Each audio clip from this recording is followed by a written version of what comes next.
Hello students of BCom second year cost accounting में आज हमारा टॉपिक है ऑपरेटिंग कॉस्ट यानी कि परिचालन लागत।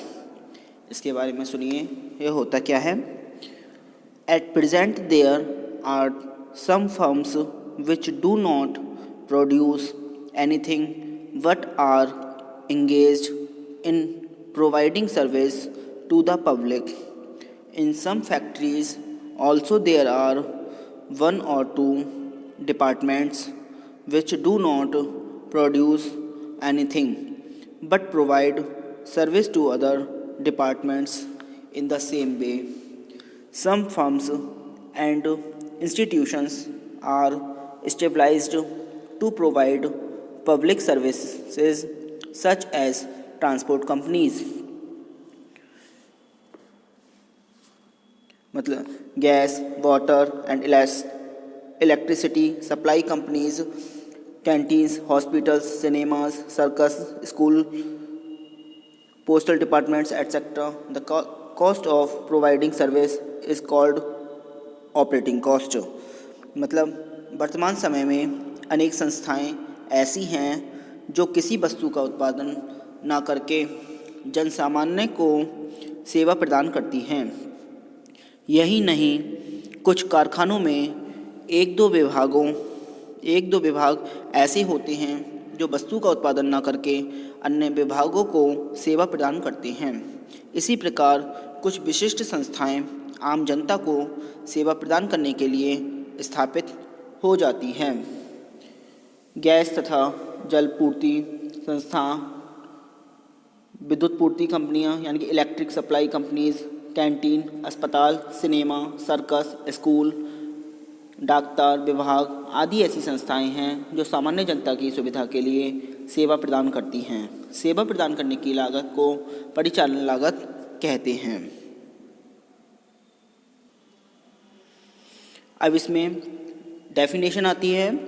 अकॉर्डिंग टू ICMA इंग्लैंड, सुनिए, operating cost is the cost of providing a service. इसको हिंदी में है.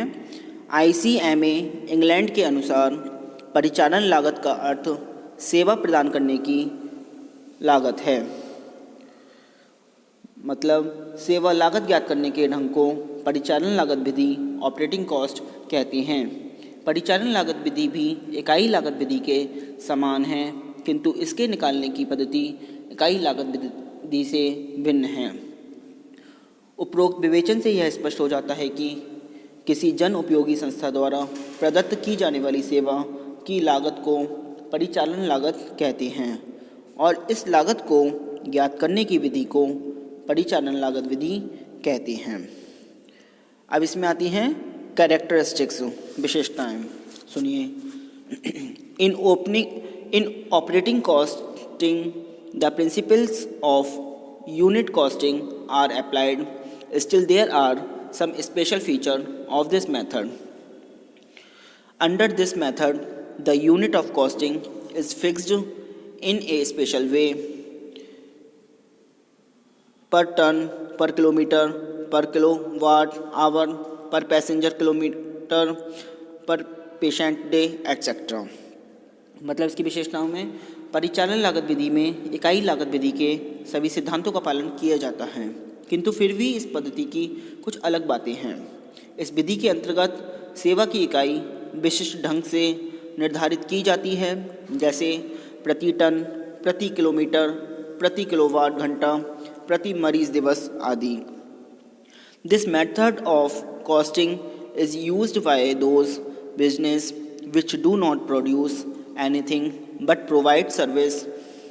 Example electricity supply, water supply, transport service etcetera. यह विधि उन संस्थाओं द्वारा लागत निर्धारण हेतु प्रयोग की जाती है जो किसी वस्तु का उत्पादन नहीं करती बल्कि विक्रय हेतु सेवा का उत्पादन करती है, जैसे विद्युत निर्माण, परिवहन सेवा, जलपूर्ति आदि. Under this method comparatively more figure are collected. इस विधि के अंतर्गत अपेक्षाकृत अधिक सूचनाएं एवं समंक एकत्रित किए जाते हैं.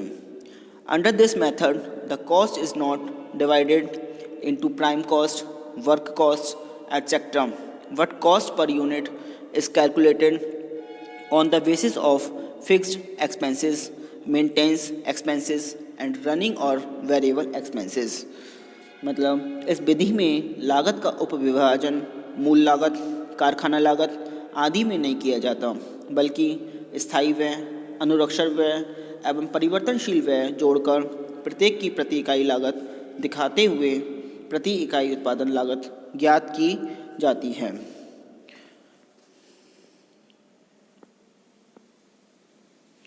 अब आता है ऑब्जेक्ट्स यानी कि उद्देश्य। सुनिए, the object of ascertaining cost of every production is to fix selling price so that there should be no loss to the business. Hence, the main object of operating cost is to fix the price to be charged from the consumers by the service supplying concerns so that excess price could not be charged from the consumers and there is no loss in the business. Thus, to fix a reasonable price for the service supplied is the main object of operating costing. In addition to it, another object of operating costing is to know the quantity to be produced by the concerned so that the cost of production could be brought at the minimum level and reasonable profit earned. अब इसको हिंदी में बोलेंगे। उद्देश्य, प्रत्येक संस्था अपने उत्पादन की लागत इस उद्देश्य से ज्ञात करती है कि उत्पादित वस्तु का विक्रय मूल्य निर्धारित किया जा सके और हानि से बचाया जा सके। इस प्रकार जन उपयोगी संस्थाओं द्वारा प्रदान की गई सेवाओं की संचालन लागत ज्ञात करने का मुख्य उद्देश्य उपभोक्ताओं से लिए जाने वाले मूल्य का निर्धारण है, जिससे ना तो उपभोक्ताओं से अत्यधिक मूल्य वसूल किया जाए और न संस्था को ही हानि हो। इस प्रकार सेवा का उचित मूल्य निर्धारित करना संचालन लागत विधि का मुख्य उद्देश्य है।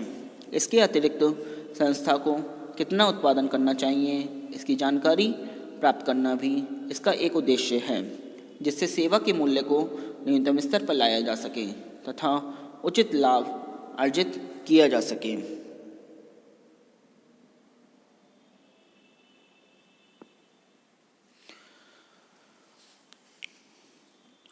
अब आता है क्लासिफिकेशन ऑफ एक्सपेंसेस, व्ययों का बंटवारा।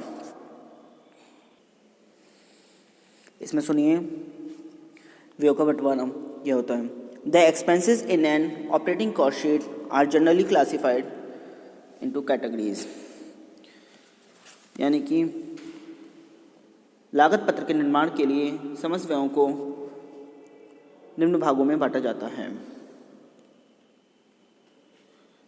सबसे फर्स्ट आता है स्टैंडिंग चार्जेस, स्थायी व्यय। क्या होते हैं ये सुनने हैं। Standing charges, the expenses which accrue according to time are called standing charges or fixed expenses. These expenses incur whether service is provided or not. The following are some expenses at this nature. मतलब स्थायी व्यय क्या होते हैं सुनिए। ऐसे व्यय जो सेवा प्रदान करने अथवा ना करने पर भी स्थिर होते हैं, उन्हें स्थायी व्यय कहते हैं। संचालन लागत विधि में यह व्यय निम्न हो सकते हैं। नंबर फर्स्ट है रेंट ऑफ द बिल्डिंग, यानी कि भवन का किराया, salary of manager, supervisor and office staff, प्रबंधक, निरीक्षक तथा कार्यालय कर्मचारियों का वेतन, इंश्योरेंस प्रीमियम यानी कि बीमा premium, licence fees, road tax यानी कि सड़क कर, इंटरेस्ट ऑन कैपिटल, पूंजी पर ब्याज, जनरल ऑफिस एक्सपेंसेस, सामान्य कार्यालय व्यय, salary of drivers, conductors and assistants if paid on monthly basis, चालक, परिचालक तथा सहायकों को वेतन यदि मासिक आधार पर भुगतान हो। अब नंबर सेकंड आता है मेंटेनेंस चार्जेस, यानी कि अनुरक्षण व्यय। ये क्या होते हैं ये सुनिए। The expenses include such expenses which are necessary to maintain the service in proper way. The following are such expenses. मतलब इसमें वे व्यय सम्मिलित होते हैं जो सेवा सुचारू रूप से बनाए रखने के लिए आवश्यक होते हैं। ऐसे वे निम्नलिखित हैं। रिपेयर्स यानी कि मरम्मत, replacement of tyres and tubes, tyre tube आदि का पुनर्स्थापना, lubricants, oil, grease, Mobil oil etcetera, मतलब चिकनाई के पदार्थ जैसे ग्रीस, मोबिल ऑयल आदि। कंज्यूमशन ऑफ स्पेयर पार्ट्स यानी कि पुर्जों की खपत। अब नंबर थर्ड आता है रनिंग चार्जेस, यानी कि परिचालन व्यय। इसमें सुनिए ये क्या होते हैं। These expenses are of variable nature. If work is more, expenses are more, and if work is less, expenses are less. The following are some expenses under this category. मतलब ऐसे व्यय जो प्रकृति के अनुसार होते हैं, जो कार्य कम होने पर कम तथा अधिक होने पर अधिक होते हैं, उन्हें परिचालन व्यय कहते हैं। इस श्रेणी में निम्नलिखित व्ययों को सम्मिलित करते हैं। कंज्यूमशन ऑफ डीजल, पेट्रोल और अदर फ्यूल, प्रयुक्त डीजल, पेट्रोल या अन्य ईंधन। Salary of drivers, conductors and assistants if paid on hourly basis, मतलब चालक, परिचालक तथा सहायकों को वेतन यदि प्रति घंटा के आधार पर भुगतान हो। कमीशन ऑन टेकिंग्स, मतलब प्राप्तियों पर कमीशन आदि हों। और डेप्रिसिएशन यानी कि ह्रास। अब हम आज के लिए इतना ही, बाकी का हम कल बताएंगे। Thank you very much.